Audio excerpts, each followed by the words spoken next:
Donc pour vous, cette forêt-là appartient à Ndangui?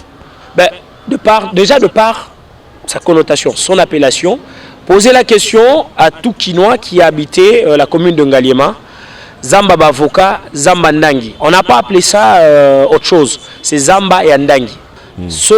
Cette concession appartient à M. Ndangui. Ok. Monsieur Diana, qu'est-ce que vous en savez de cette concession Zamba et Ndangui? Bon, mais en fait, je sais que cette forêt, lorsque Ndangui, sous la Deuxième République, travaillait encore à la présidence de la République, lorsqu'il va acquérir cette concession. Okay. Parce que c'était quand même une première initiative. C'est aujourd'hui que tout le monde parle d'environnement. Mais le vieux Ndangui y avait pensé bien avant préserver une forêt à côté de Kinshasa parce que toutes les autres forêts disparaissaient. Je me souviens que même lorsque j'allais souvent à la salle du zoo, je voyais une ONG, disons une ASBEL, message du CRAL, venait se réunir là-bas. Et celui qui gérait la forêt à l'époque, M. Kambinga, je le connaissais très bien, et il priait un message. C'est lui, grâce à lui, que j'ai vu ce temple sur croquis. J'ai vu le schéma, il m'expliquait, ça sera ceci, ça sera cela. Et jusqu'à ce que le temple a grossi. Et avec qui? Avec M. Innocent Ndangui. Je ne connais pas d'autres personnes, peut-être pour toutes, parce que la justice va nous rendre blanc ou noir. Alors, il va en justice.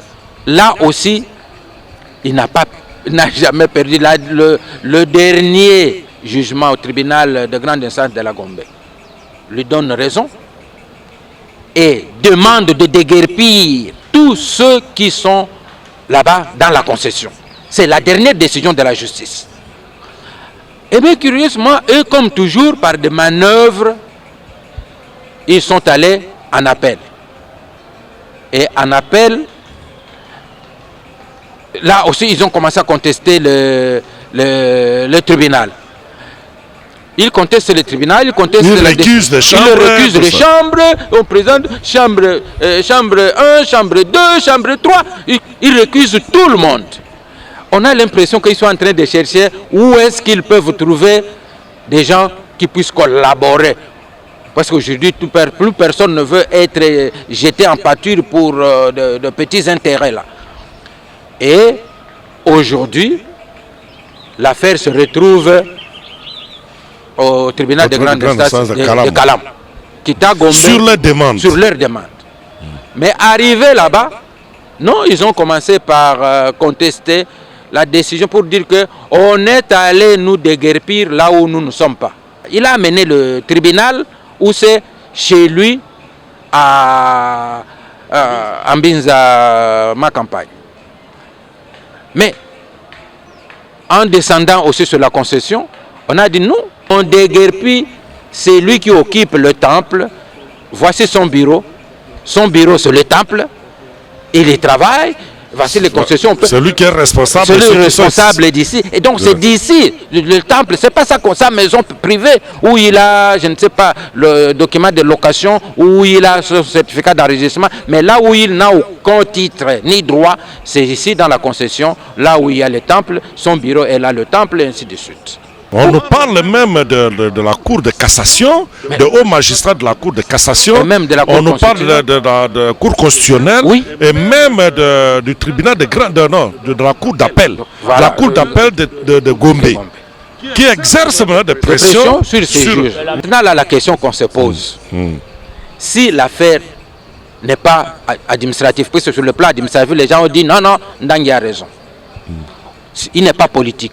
Sur le plan judiciaire, au lieu que les juges disent les droits, on l'empêche à ne pas dire le vrai droit.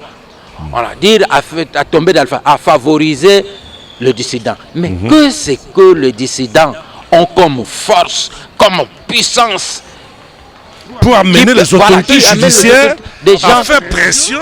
De hauts magistrats crédibles que prochainement, lorsqu'on sera obligé de citer.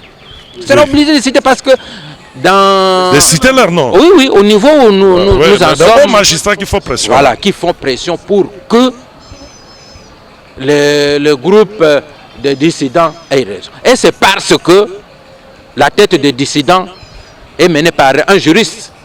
Je pense, il est comme un poisson d'allon dans le monde judiciaire, il arrive à mettre tout ça, mais moyennant quoi encore seulement, est-ce que les juges ne peuvent pas donner raison à celui qui est en procès avec un homme de droit? Non, alors nous allons diviser ce pays. Il y a un pays des magistrats, il faut qu'ils aient leur jugement à part et que nous, qui ne sommes pas dans le monde juridique, que nous ayons notre justice qui ne serait pas menée par des magistrats et des juges du même monde. Je pense que nous sommes arrivés à une étape où on va réellement mettre en...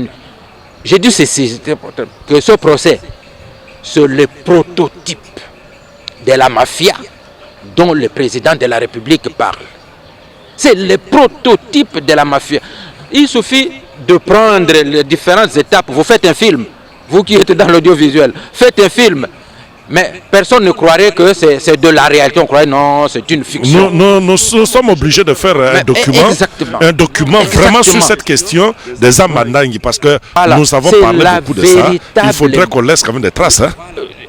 Un véritable exemple de la mafia dans le domaine judiciaire.